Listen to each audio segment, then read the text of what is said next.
Украинада думанлы ава нәтижесінде авалиманларның ешіді зорлашты.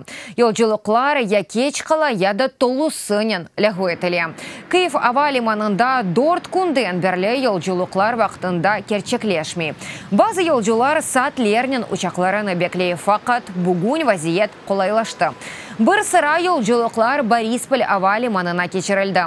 Айны заманда бүгін Одессада ярамай күрінош себебінден Прагадан келеятқан учақ отырып оламады. 114 елжі еле келген учақ кері Чехияға қайтмаға мечбур олды.